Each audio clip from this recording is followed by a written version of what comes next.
Good evening everyone, welcome back to my channel. कैसे हैं आप सब लोग एंड होपफुली आप लोग अपनी प्रिपरेशंस भी कर रहे होंगे। तो ये वीडियो मेरी स्पेशली उन सारे कैंडिडेट्स के लिए है, उन सारी हाउसवाइफ्स के लिए है जो लोग पढ़ना तो बहुत चाहते हैं बट एक्चुअली में because of time constraint, time की वजह से और बच्चों की वजह से कई बार या घर के काम की वजह से उनको पढ़ने का टाइम ही नहीं मिल पाता और रात तक काम करते करते वो इतना एग्जॉस्ट हो जाती है, हाउसवाइफ की बॉडी में ताकत ही नहीं रहती एंड फिर बुक लेके बैठने का कोई फ़ायदा ही नहीं है। इसीलिए मेरी वीडियो मैं भी इस दौर से गुजर चुकी हूँ। हालांकि I am working but yes, Covid के टाइम पे मैं 1-1.5 साल घर पे बैठी थी तो मैं वो फ्रस्ट्रेशन समझ सकती हूँ कि घर के अंदर कितनी सारी रिस्पॉन्सिबिलिटीज़ होती हैं। घर का एक एक फैमिली मेम्बर सिर्फ आप ही से एक्सपेक्ट करता है सब कुछ कि आप ही करें एंड उसके बाद भी अगर इतनी छोटी सी भी गलती हो जाती है तो आपके उस सर के ऊपर चढ़ने के लिए सारे लोग तैयार हो जाते हैं। तो दैट आई कैन अंडरस्टैंड। तो सबसे पहले मैं आप लोगों को ये बता दूं, अगर आप एक्चुअली में किसी भी गवर्नमेंट जॉब की प्रिपरेशन कर रहे हैं तो आप उसको सिंसियरली होके करें। आप पहले डिसाइड करें कि आपको एक्चुअली में इस जॉब की ज़रूरत है क्या। अगर ज़रूरत है तो आपको उसके लिए वर्क हार्ड भी करना पड़ेगा और एक अपनी हर एक रिस्पॉन्सिबिलिटी टुवर्ड्स आपके जो घर के आप जो अपने काम करते हैं उनको थोड़ा टाइम के लिए भूलना पड़ेगा। येस, आपको अपने घर वालों का सपोर्ट लेना पड़ेगा उसके लिए, आपके इन लॉज का। एंड अगर वो सपोर्टिव नहीं है तो आपको, अब मैं क्या बोल सकती हूँ, आपको थोड़ा सा अपने बारे में सोच के उनकी फीलिंग्स का ध्यान ना ही रखें उस टाइम तो ज़्यादा बेटर है। थोड़ा सा बुरा ज़रूर लगेगा कि मैं ऐसा बोल रही हूँ कि उनकी फीलिंग्स का ध्यान ना नहीं रखे।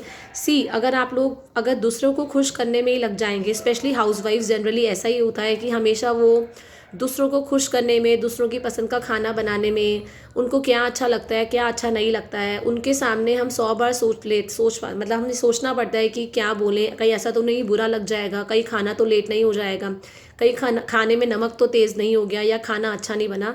प्लीज़ ये सब सोचना बंद करिए अगर आप एक्चुअली में सीरियसली होकर पढ़ाई करना चाहते हैं और चाहते हैं कि आप कुछ बन जाएं। ये प्रैक्टिकली है, ये मैंने फील किया है। अगर आप अर्न करते हैं, अगर आप कमाते हैं, आप घर का कुछ भी काम नहीं करते हैं, आपकी बहुत वैल्यू होती है तब भी, ये मैंने खुद फील किया है।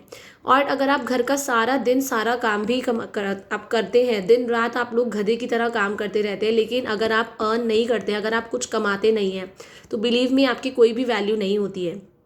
ये मैं सबके लिए नहीं बोल रही हूँ, there are always exceptions. Yes, 100 में से 10% लोग इतने अच्छे भी होंगे जो अपनी बहू को, अपनी वाइफ को बहुत अच्छे से रखते होंगे चाहे वो नहीं कमाती हैं, लेकिन 90% लोग ऐसे ही होते हैं कि उनको कमाने वाली बहू भी चाहिए होती है और साथ में ये भी चाहिए होता है कि वो घर का भी काम करे और सब कुछ करे। तो बिलीव मी, अगर आप खुद खुश हैं तभी आप दूसरे को खुश रख पाएंगे। अदरवाइज़ अगर आप खुद ही खुश नहीं है तो आप दूसरे को एक टाइम तक ही खुश रख पाएंगे, उसके बाद आपकी सारी फ्रस्ट्रेशन जो होगी वो निकलने लग जाएगी। तो इसीलिए खुद दूसरों को खुश रखना बंद करिए। पहले आप अपनी खुशी के बारे में सोचिए, अपने बच्चों के करियर के बारे में सोचिए। और अगर आप सेट होंगे, अगर बोलते हैं एक माँ पढ़ी लिखी होती है, अगर एक माँ सेटल्ड होती है तो उसके बच्चों को भी वो बहुत अच्छा सेटल कर पाती है, अपने बच्चों को भी बहुत अच्छा राइट एजुकेशन दे पाती है। तो ये मेरे साथ हो चुका है, इसलिए मैं बता रही हूँ। शादी से पहले मैं बहुत पढ़ाई करती थी क्योंकि कभी मम्मी पापा ने मुझसे काम नहीं कराया और आज मैं जो भी हूँ सिर्फ मैं अपना पूरी सक्सेस का क्रेडिट अपने पेरेंट्स को ही दूंगी। येस, उन्होंने मेरे को बहुत सपोर्ट किया, मेरे मम्मी पापा ने जो जो मैंने बोला मेरे को वो एजुकेशन दी।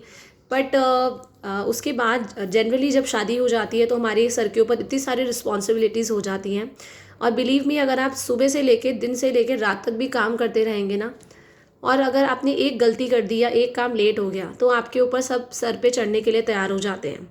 ससुराल के अंदर आप में से काफ़ी सारे लोग इस बात से सेटिस्फाइड होंगे, मे बी आप लोगों को बुरा लगे बट दिस इज़ प्रैक्टिकल, मैं सबके बारे में बोल रही हूँ। बट येस, अगर आप लोग कमाते हैं, अगर आपकी अच्छी अर्निंग है और आप थोड़ा बहुत गलती भी कर जाते हैं, थोड़ा बहुत काम में कमी भी हो जाती है, तभी भी आपके जो इन लॉज होते हैं वो बहुत अंडरस्टैंडिंग हो जाती है। कोई बात नहीं, थकी होगी, घर का काम कर रही है, कोई बात नहीं, उसे स्कूल जाना है या उसे ऑफिस जाना है। तो ये बहुत प्रैक्टिकली बात है। इसीलिए अगर आप लोग सच में चाहते हैं कि आप कुछ कर जाएं, अगर आप अपने घर में अपनी वैल्यू बनाना चाहते हैं तो नॉट ओनली गवर्नमेंट जॉब, मैं ये नहीं बोल रही हूँ कि सिर्फ गवर्नमेंट जॉब से ही आपकी वैल्यू बनेगी। नो, अगर आप इंडिपेंडेंट वर्किंग हैं, अगर आप इंडिपेंडेंट हैं, आप लोग अपना कमाते हैं, आप डिफरेंस देखेंगे। अगर आप कमाने लग जाते हैं, अपनी खुद की आपकी सैलरी आती है, आप खुद काफ़ी सारे खर्चे आप अपने घर में खुद करते हैं, तो आपकी जो वैल्यू होती है घर में वो बहुत ज़्यादा बढ़ जाती है, भले ही आप घर का काम करें या ना करें। मैं बहुत सिंसियर चाइल्ड थी। मैं शादी से पहले हमेशा बचपन से ही ऐसा रहा है कि मैं टाइमली काम करती थी। पढ़ने वाला बच्चा जो होता है वो थी। उसके बाद अपना सिर्फ जॉब करा, मैंने अपनी पढ़ाई करी, मम्मी पापा ने कभी भी घर का काम नहीं कराया। बट शादी के बाद स्कूल के साथ, स्कूल टीचिंग के साथ मैंने अपनी रिस्पॉन्सिबिलिटीज़ जितना मैं मैक्सिमम कर सकती थी मैंने सब कुछ किया। But yes, I have seen the changes कि मेरे जॉब करने से इतना ज़्यादा इफेक्ट आया कि एवरी वन वॉज सपोर्टिंग, सब लोग इतना सपोर्ट करते थे, इतना सपोर्ट करते थे कि मैं आपको क्या बताऊं। बट येस, जब मैं कोविड टाइम पे 1 साल घर पे बैठी तब मुझे रियलाइज़ हुआ कि कमाना कितना ज़रूरी होता है। उस 1 साल मेरी कोई भी इनकम नहीं थी। 1 साल तक मैंने पूरा रगड़ रगड़ के अपने आप को घर का काम किया, दिन रात बस ऐसा था। और मेरे को इतना टेंशन थी क्योंकि DSSB की वैकेंसीज आपको पता है 2021 में फिर आ गई थी। तो मुझे इतनी ज़्यादा टेंशन थी कि अगर मैं, और कोविड भी था, कि मैं कैसे पढ़ाई करूँगी, क्योंकि सारा दिन मेरा घर के कामों में ही निकल जाता था। और कोविड के टाइम पे आपको पता है हम लोगों ने मेड्स वगैरह भी सारी हटाई दी थी, तो सब कुछ घर का झाड़ू पोछा बर्तन एवरीथिंग, खाना तीनों टाइम का सब कुछ। और जैसे ही मैं बुक लेके पढ़ने बैठती थी और मेरे लिए कुछ ना कुछ काम हाजिर हो जाता था, या तो मेरा बेटा आ जाता था या मुझे घर के फैमिली मेम्बर से कुछ ना कुछ काम मिल जाता था। तो एक्चुअली में अगर आप मानेंगे तो आप लोगों को भी लगा होगा, एक्चुअली में मुझे पता है सब लोग दुश्मन लगने लग गए थे। और ये मेरे को शुरू से आता था, जब भी मैं पढ़ाई कर रही होती हूँ और मुझे कोई भी उठाता है तो मेरे को इतना गुस्सा आने लग जाता था, इतनी फ्रस्ट्रेशन होने लग जाती थी कि जब मैं पढ़ाई करती हूँ तभी सब लोग मुझे आवाज़ क्यों मारते हैं। बट येस, मैंने तभी भी, उसके बाद उस टाइम पे मैंने सीटेट भी क्रैक किया दोबारा से। मैंने पहले अपना 2011 में सीटेट क्रैक किया, फिर मैंने 2019 में फिर से क्रैक किया। सिर्फ अपने घर पे जो भी मेरे को बचा कुचा टाइम यूट्यूब वीडियोस देख देख के मैंने वो सीटेट क्रैक किया, क्योंकि मैं पढ़ने में शुरू से अच्छी रही थी। एंड DSSB के लिए भी मैंने साइड बाय साइड पढ़ाई की, और बहुत मुश्किल से मेरे को दोबारा से मैंने DSSB 2000 मैंने बिगनिंग में ही 2012 में क्वालिफाई किया था। बट किसी वजह से, मैंने आपको वीडियो बताया, मैं वो ज्वाइन नहीं कर पाई थी। 2021 में मैंने फिर से वो क्रैक किया अपनी खुद की मेहनत से।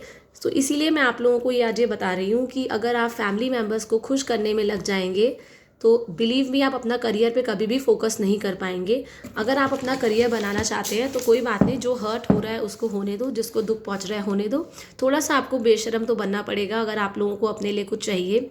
एंड DSSB नहीं, आप किसी भी गवर्नमेंट जॉब के लिए, अगर आपकी एज अभी भी बची है, अगर आप बिलो 40 हैं तो अभी भी आप किसी भी प्राइवेट जॉब्स के अंदर भी जा सकते हैं। और अपने करियर के बारे में, अपनी खुशी के बारे में सोचिए, दूसरों की खुशी सोचने से पहले। एंड इमोशनल फूल बनना तो बंद कर दीजिए, क्योंकि इमोशंस की कोई भी वैल्यू नहीं होती है। ये लेटर ऑन आप लोगों को पता लगेगा।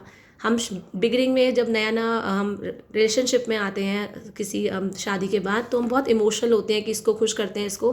बट एक्चुअली में सब कुछ चीज़ें वेस्ट चली जाती है। जब आपका करियर नहीं होता है ना, धीरे धीरे आपके अंदर सारी फ्रस्ट्रेशन निकलने लग जाएगी।